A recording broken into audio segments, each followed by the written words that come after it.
Hi ಎಲ್ರಿಗೂ welcome back to my YouTube channel. ಎಲ್ಲರೂ ಹೇಗಿದ್ದೀರಾ? ಚೆನ್ನಾಗಿದ್ದೀರಾ ಅಂತ ಅನ್ಕೋತಾ ಇದ್ದೀನಿ. ಸೊ ಇವತ್ತು ಟೇಸ್ಟಿಯಾದ ಎಣ್ಣೆಗಾಯಿ ಮಾಡೋದು ಯಾವ ರೀತಿಯಿಂದ ತೋರಿಸ್ತಾ ಇದ್ದೀನಿ. ಅಂದರೆ ಗ್ರೈಂಡ್ ಮಾಡ್ದಿರ ತುಂಬಾ ಚೆನ್ನಾಗಿರುತ್ತೆ. ಇಲ್ಲಿ 3 ಟೇಬಲ್ ಸ್ಪೂನ್ ಹುಚ್ಚೆಳ್ಳು, 3 ಟೇಬಲ್ ಸ್ಪೂನ್ ಕಡಲೆ ಬೀಜ ಮತ್ತು 3 ಟೇಬಲ್ ಸ್ಪೂನ್ ಕಡಲೆ ತೊಗೊಂಡಿದ್ದೀನಿ. ಹುಚ್ಚೆಳ್ಳು ಮತ್ತು ಕಡಲೆ ಬೀಜ ಸಪ್ರೇಟಾಗಿ ಹುರಿದಿಟ್ಕೊಂಡಿದ್ದೀನಿ. ನೋಡಿ, ಇವಾಗ ಸುಮ್ಮನೆ ತರಿಯಾಗಿ ರುಬ್ಕೋಬೇಕು. ಸೊ ಇಲ್ಲಿ ಧನಿಯಾ ಪುಡಿ ತೊಗೊಂಡಿದ್ದೀನಿ, ಮೆಂತ್ಯದ ಪುಡಿ 1/4 ಟೇಬಲ್ ಸ್ಪೂನ್, 1 ಟೇಬಲ್ ಸ್ಪೂನ್ ಖಾರದ ಪುಡಿ ಮತ್ತು ಗರಂ ಮಸಾಲ ಅರ್ಧ ಚಮಚ ಮತ್ತು ಅರಿಶಿನ 1/4 ಟೇಬಲ್ ಸ್ಪೂನ್ ತೊಗೊಂಡಿದ್ದೀನಿ. ಮತ್ತು ಇಲ್ಲಿ ಮಿಕ್ಸ್ ಮಾಡೋಕ್ಕೆ ಒಂದು ದೊಡ್ಡ ಪಾತ್ರೆ ತೊಗೊಂಡಿದ್ದೀನಿ. ಅದಕ್ಕೆ 1 ಬೌಲಷ್ಟು ತೆಂಗಿನಕಾಯಿ ತುರಿ ಮತ್ತು ಎಲ್ಲ ಮಸಾಲೆ ಐಟಮ್ನ ಅದಕ್ಕೆ ಸೇರಿಸ್ತಾ ಇದ್ದೀನಿ. ಅಂದರೆ ನಾನು ಮುಂಚೆನೇ ಹೇಳಿದಾಗೆ ಇದಕ್ಕೇನು ಗ್ರೈಂಡ್ ಮಾಡೋ ಅವಶ್ಯಕತೆಯೇ ಇರಲ್ಲ. ತುಂಬಾ ಟೇಸ್ಟಿಯಾಗಿರುತ್ತೆ. ಈ ರೀತಿ ಒಮ್ಮೆ ಟ್ರೈ ಮಾಡಿ. ಇಲ್ಲಿ 2 ಈರುಳ್ಳಿ ಸಣ್ಣದಾಗಿ ಹಚ್ಚಿಟ್ಕೊಂಡಿದ್ದೀನಿ. ಸೊ ಇದಕ್ಕೆ ಸ್ವಲ್ಪ ಹುಣಸೆ ರಸ ಹಾಕ್ಕೋತಾ ಇದ್ದೀನಿ. ಸೊ ಇದಕ್ಕೆ ಕೊತ್ತಂಬರಿ ಸೊಪ್ಪು ಹಾಕ್ಕೋಬೇಕು ಮತ್ತು ಸ್ವಲ್ಪ ಬೆಲ್ಲ ಹಾಕ್ಕೋತಾ ಇದ್ದೀನಿ. ಅಂದರೆ ನಾವು ರುಬ್ಲಿಕ್ಕೆ ಏನೇನು ಹಾಕ್ಕೊತಿದ್ವಲ್ಲ, ಸೊ ಎಲ್ಲದೂ ಇದಕ್ಕೆ ಹಾಕ್ಕೋಬೇಕು. ಮತ್ತು ತರಿಯಾಗಿ ರುಬ್ಬಿಟ್ಕೊಂಡಿದ್ವಲ್ಲ ಹುಚ್ಚೆಳ್ಳು, ಕಡಲೆ ಮತ್ತು ಕಡಲೆ ಬೀಜನ ಅದನ್ನು ಸೇರಿಸ್ಕೊತಾ ಇದ್ದೀನಿ. ಮತ್ತು ರುಚಿಗೆ ತಕ್ಕಷ್ಟು ಉಪ್ಪು ಹಾಕ್ಕೋತಾ ಇದ್ದೀನಿ ಮತ್ತು ಸ್ವಲ್ಪ ಕೊತ್ತಂಬರಿ ಸೊಪ್ಪು ಹಾಕ್ಕೋತಾ ಇದ್ದೀನಿ. ನಾನು ಲಾಸ್ಟಿಗೆ ಸ್ವಲ್ಪ ಸೇರಿಸ್ಕೊತಿದ್ದೀನಿ. ಸೊ ಅದಕ್ಕೆ ಇವಾಗ ಸ್ವಲ್ಪ ಹಾಕ್ಕೋತಾ ಇದ್ದೀನಿ. ಇದನ್ನು ಎಲ್ಲ ಒಂದ್ಸಲ ಮಿಕ್ಸ್ ಮಾಡ್ಕೋಬೇಕು. ಮತ್ತು ಎಷ್ಟು ಅವಶ್ಯಕತೆ ಇರುತ್ತೋ ಅಷ್ಟು ನೀರು ಹಾಕ್ಕೊಂಡು ಚೆನ್ನಾಗಿ ಮಿಕ್ಸ್ ಮಾಡಿಕೊಂಡ್ರೆ ಆಯಿತು. ದಯವಿಟ್ಟು ಈ ರೆಸಿಪಿನ ಟ್ರೈ ಮಾಡಿ. ತುಂಬಾ ಟೇಸ್ಟಿಯಾಗಿರುತ್ತೆ ಮತ್ತು ಕ್ವಿಕ್ಕಾಗಿ ಈಸಿಯಾಗಿ ಆಗೋಗ್ಬಿಡುತ್ತೆ. ಮಿಕ್ಸ್ ಮಾಡ್ಕೊಳ್ಳೇಬೇಕು ಅನ್ನೋ ಅವಶ್ಯಕತೆಯೇ ಇರೋದಿಲ್ಲ. ನೋಡಿ, ಇವಾಗ ನೀರು ಸೇರಿಸ್ಕೊತಾ ಇದ್ದೀನಿ ನಾನು ಇದಕ್ಕೆ. ಮತ್ತು ಫಾಸ್ಟಾಗಿ ಆಗೋಗ್ಬಿಡುತ್ತೆ ಇದು. ನೋಡಿ, ಎಲ್ಲದನ್ನು ಒಂದ್ಸಲ ಮಿಕ್ಸ್ ಮಾಡ್ಕೋತಾ ಇದ್ದೀನಿ. ಇಷ್ಟು ನೀರಾದರೆ ಸಾಕಾಗುತ್ತೆ. ಮತ್ತು ಇಲ್ಲಿ ನಾನು ಒಂದು 12 ಬದನೆಕಾಯಿ ತೊಗೊಂಡಿದ್ದೀನಿ. ಅಂದರೆ ಚಿಕ್ಕ ಪುಟಾಣಿ ಬದನೆಕಾಯಿ ತೊಗೊಂಡಿದ್ದೀನಿ. ಅದಕ್ಕೆ ಅಂದರೆ ಕಟ್ ಮಾಡಿ ಇಟ್ಕೊಂಡಿದ್ದೀನಿ. ಇವಾಗ ಅದಕ್ಕೆ ಫಿಲ್ ಮಾಡ್ಕೊತಾ ಹೋಗೋಣ. ಇಲ್ಲಿ ನಾನು 4 ಭಾಗ ಆಗಿ ಮಾಡ್ಕೊಂಡಿದ್ದೀನಿ. 6 ಆಗಾದರೂ ಮಾಡ್ಕೋಬೋದು.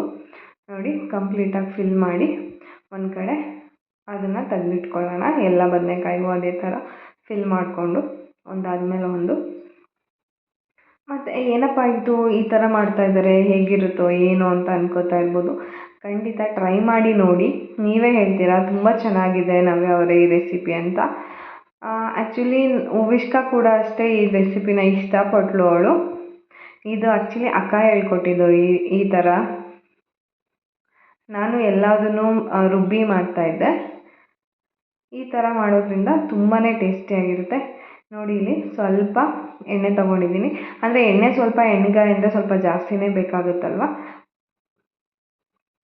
ಒಂದು 6ರಿಂದ 7 ಟೇಬಲ್ ಸ್ಪೂನ್ ಎಣ್ಣೆ ತೊಗೊಂಡಿದ್ದೀನಿ. ಎಣ್ಣೆ ಸ್ವಲ್ಪ ಕಾಯ್ದಾದಮೇಲೆ ಸ್ವಲ್ಪ ಸಾಸಿವೆ, ಜೀರಿಗೆ ಮತ್ತು ಅಲ್ಲೂ ಅಷ್ಟೇ ಮಿಕ್ಸ್ ಮಾಡೋಕ್ಕೂ ಜೀರಿಗೆ ಪುಡಿ ಹಾಕ್ಕೊಳ್ಳಿ, ತುಂಬಾ ಚೆನ್ನಾಗಿರುತ್ತೆ. ಕರಿಬೇವಿನ ಸೊಪ್ಪು ಮತ್ತು ಇದಕ್ಕೂ ಅಷ್ಟೇ 1 ಈರುಳ್ಳಿನ ಕಟ್ ಮಾಡಿ ಸೇರಿಸ್ಕೊತಾ ಇದ್ದೀನಿ.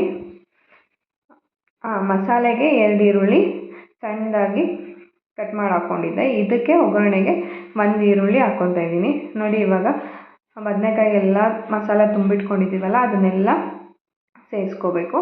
ಅದನ್ನೆಲ್ಲ ಸೇರಿಸ್ಕೊಂಡು ಎಣ್ಣೆಲೇ ಸ್ವಲ್ಪ ಚೆನ್ನಾಗಿ ಫ್ರೈ ಮಾಡ್ಕೋಬೇಕಾಗುತ್ತೆ.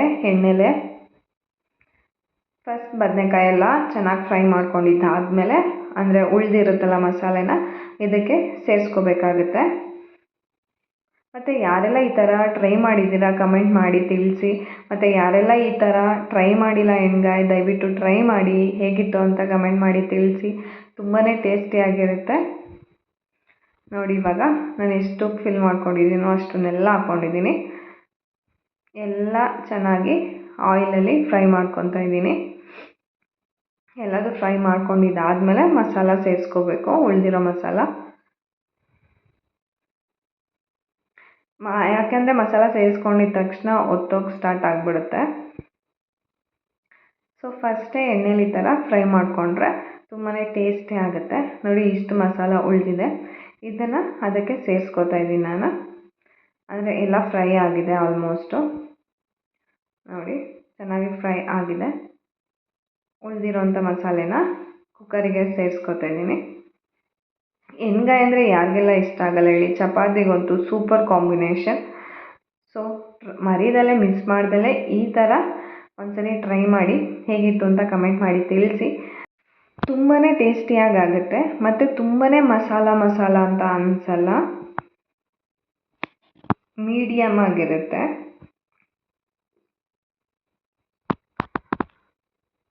ಚಪಾತಿಗೆ ನಾನು ಎಣ್ಗಾಯಿ ಮಾಡಿದ್ದು ತುಂಬಾ ಚೆನ್ನಾಗಿತ್ತು. ಸೊ ಈ ಥರ ಅಂದರೆ ನೀವು ಯಾರೂ ಟ್ರೈ ಮಾಡಿರಲ್ಲ, ಸೊ ಅದಕ್ಕೆ ಈ ರೆಸಿಪಿನ ನಿಮಗೆಲ್ಲ ಜೊತೆನೂ ಶೇರ್ ಮಾಡ್ಕೊತಾ ಇದ್ದೀನಿ. ಸೊ ಉಳಿದಿತ್ತಲ್ಲ ಈ ಮಸಾಲೆನ ಇವಾಗ ಸೇರಿಸ್ಕೊತಾ ಇದ್ದೀನಿ. ಸೇರಿಸ್ಕೊಂಡು ಅದನ್ನು ಸ್ವಲ್ಪ ಫ್ರೈ ಮಾಡ್ಕೋಬೇಕಾಗುತ್ತೆ. ಮತ್ತು ನಮಗೆ ಯಾವ ಕನ್ಸಿಸ್ಟೆನ್ಸಿ ಬೇಕೋ ಆ ಕನ್ಸಿಸ್ಟೆನ್ಸಿಗೆ ನೀರು ಹಾಕ್ಕೋಬೇಕು. ನೋಡಿ ಇವಾಗ ಎಲ್ಲದನ್ನು ಫ್ರೈ ಮಾಡ್ಕೊತಾ ಇದ್ದೀನಿ. ಸೊ ಯಾರಿಗೆಲ್ಲ ಇಷ್ಟ ಆಗುತ್ತೆ ಎಣ್ಣೆಗಾಯಿ ಅಂತ ನನಗೆ ಕಮೆಂಟ್ ಮಾಡಿ ತಿಳಿಸಿ. ಮತ್ತು ಯಾರೆಲ್ಲ ನನ್ನ ಚಾನಲ್ನ ಸಬ್ಸ್ಕ್ರೈಬ್ ಮಾಡ್ಕೊಂಡಲ್ಲೇ ನೋಡ್ತಾ ಇದ್ದೀರಾ, ದಯವಿಟ್ಟು ಸಬ್ಸ್ಕ್ರೈಬ್ ಮಾಡ್ಕೊಂಡು ನೋಡಿ. ಅದನ್ನು ಅಷ್ಟೇ ನೋಡಿ, ಸ್ವಲ್ಪ ಕುದಿ ಬರಲಿ. ಸೊ ಕುದಿ ಬಂದಿದ ತಕ್ಷಣ ಕುಕ್ಕರ್ನ ಕ್ಲೋಸ್ ಮಾಡಿ 1 ವಿಷಲ್ ಕೂಗಿಸ್ಕೊಂಡ್ರೆ ಸಾಕು. ತುಂಬಾ ಚೆನ್ನಾಗಿ ಸಾಫ್ಟಾಗಿ ಬೆಂದಿರುತ್ತೆ. ನೋಡಿ ನಾನು ಇನ್ನೂ ಇದಕ್ಕೆ ವಾಟರ್ ಏನೋ ಆ್ಯಡ್ ಮಾಡಿಲ್ಲ. ಅಂದರೆ ನಿಮ್ಮ ಕನ್ಸಿಸ್ಟೆನ್ಸಿ ಹೇಗೆ ಆ ಥರ ಮಾಡ್ಕೊಳ್ಳಿ. ನಾನು ಇದಕ್ಕೆ ನೀರು ಸೇರಿಸ್ಕೊತಿದ್ದೀನಿ.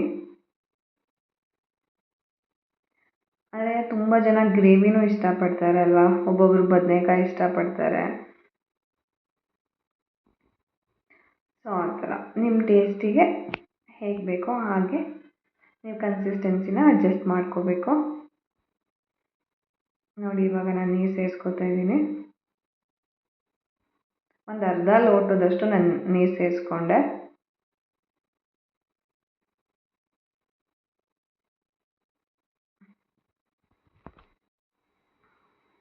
ನೋಡಿ ಇವಾಗ ಕುದಿ ಬರ್ತಾ ಇದೆ.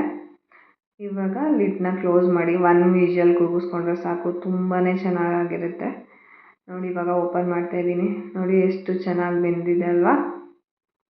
ತುಂಬಾ ಚೆನ್ನಾಗಿರುತ್ತೆ ಈ ರೆಸಿಪಿ, ಟ್ರೈ ಮಾಡಿ. ಮತ್ತು ಯಾರಿಗೆಲ್ಲ ಇಷ್ಟ ಆಯಿತು ಅಂತ ಕಮೆಂಟ್ ಮಾಡಿ ತಿಳಿಸಿ. ಸೊ ನೋಡಿ ಇವಾಗ ಸ್ವಲ್ಪ ಕೊತ್ತಂಬರಿ ಸೊಪ್ಪು ಸೇರಿಸ್ಕೊತಾ ಇದ್ದೀನಿ. ಅವಾಗ ಸ್ವಲ್ಪ ಸೇರಿಸ್ಕೊಂಡಿದ್ದೆ. ಇವಾಗ ಒಂದ್ಸಲ ಮಿಕ್ಸ್ ಮಾಡಿಕೊಂಡ್ರೆ ಎಣ್ಣೆಗಾಯಿ ರೆಡಿ. ಸೊ ಚಪಾತಿ ಜೊತೆ ಸೂಪರ್ ಆಗಿರೋಂಥ ಎಣ್ಣೆಗಾಯಿ. ಸೊ ಯಾರೆಲ್ಲ ನನ್ನ ಚಾನಲ್ನ ಸಬ್ಸ್ಕ್ರೈಬ್ ಮಾಡ್ಕೊಂಡಲ್ಲೇ ನೋಡ್ತಾ ಇದ್ದೀರಾ, ದಯವಿಟ್ಟು ಸಬ್ಸ್ಕ್ರೈಬ್ ಮಾಡ್ಕೊಂಡು ನೋಡಿ, ಲೈಕ್ ಮಾಡಿ, ಶೇರ್ ಮಾಡಿ, ಮರೀದಲ್ಲೇ ಮಿಸ್ ಮಾಡದೆ ಕಮೆಂಟ್ ಮಾಡಿ ಹೇಗಿತ್ತು ಅಂತ ತಿಳಿಸಿ. Thank you for watching. Take care. Bye bye. Have a good day. ಶುಭ ದಿನ. ಚಪಾತಿ ಜೊತೆ ಮಾತ್ರ ತುಂಬಾ ಟೇಸ್ಟಿಯಾಗಿತ್ತು ಎಣ್ಗಾಯಿ. ಸೊ ಮಿಸ್ ಮಾಡದೆ ನನ್ನ ಚಾನಲ್ನ ಸಬ್ಸ್ಕ್ರೈಬ್ ಮಾಡ್ಕೊಂಡು ನೋಡಿ. Thank you for watching.